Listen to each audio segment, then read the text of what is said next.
আসসালামু আলাইকুম। আরও একটা নতুন ভিডিও নিয়ে আপনাদের সামনে হাজির হলাম। কেমন আছেন ভাই ব্রাদার?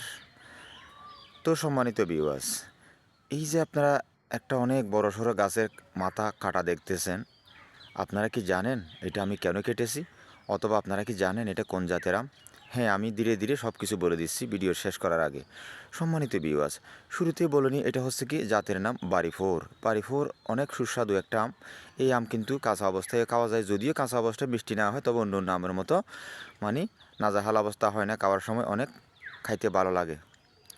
তো সম্মানিত ভিউয়ার্স, এটা কাটার উদ্দেশ্য হচ্ছে কি, আমার এই গাছটা আমি যেখানে রোপণ করেছিলাম, গাছটা আমি যতটুকু পরিচর্যা করেছি তার চেয়ে অধিক গুণ বৃদ্ধি হয়ে গেছে। আপনারা জানেন, হাজার চেষ্টা করলেও কিন্তু অনেক সময় গাছ বাড়ে না, আবার অনেক সময় অল্প পরিচর্যাতে কিন্তু গাছ বড় হয়ে যায়। এটা হওয়ার কারণ হচ্ছে কি, আপনার চারার কোয়ালিটি যদি ভালো হয় এবং পাশাপাশি যদি আপনি যে স্থানে রোপণ করেছেন ওই স্থানে মাটির সাথে যদি অ্যাডজাস্ট হতে পারে, তাহলে তাকে আর দমাই রাখতে পারে কে।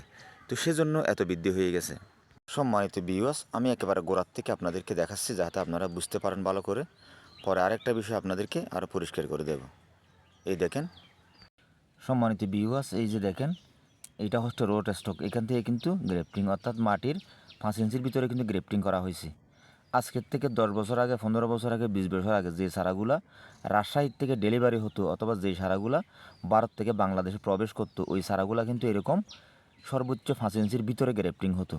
এরকম নিচে গ্রেফটিং হলে কি লাভ হয় সেটা আপনাদেরকে আগেও বলেছি, আর একটু ছোটো করে বলি। আপনার গাছটা আপনি টপেও রাখতে পারবেন, অথবা যদিও লাগিয়ে দেন।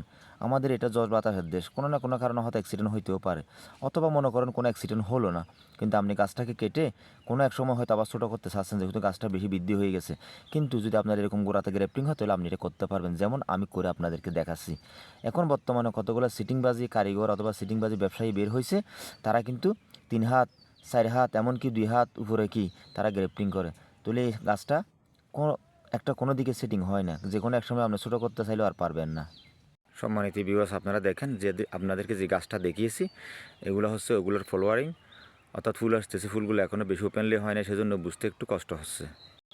সম্মানিত ভিউয়ার্স, আমি এই গাছটার থেকে প্রায় 4 বছর ফল নিয়েছিলাম। 4 বছর ফল নেওয়ার পরে পাশে আমার অন্য অন্য গাছ ছিল, গাছটা বেশি বৃদ্ধি হওয়ার কারণে আমি ছোটো করেছি। যখন কাটছিলাম, কাটার পরে আবার এখন 2 বছর হয়ে গেছে। এই 2 বছর পরে যেয়ে আবার ফ্লাওয়ারিং আসতেছে। আপনারা মনে করবেন হয়তো আমি গ্রেফটিং করার জন্য কেটেছি। কাটছি ঠিক আছে, কিন্তু গ্রেফটিং আমি কেন করব? কারণ এটা তো জাত ভালো। এটা আমি গ্রেফটিং করার জন্য কাটিনি, এটা আমি শুধু গাছটাকে ড্রপ করার জন্য, ছোটো করার জন্য কেটেছি। তো আমি কেটেছি, আমার মকসদ পূরণ হয়েছে। কাটার পরে মরে অনেক গাছ সুস্থ আছে, সবল আছে।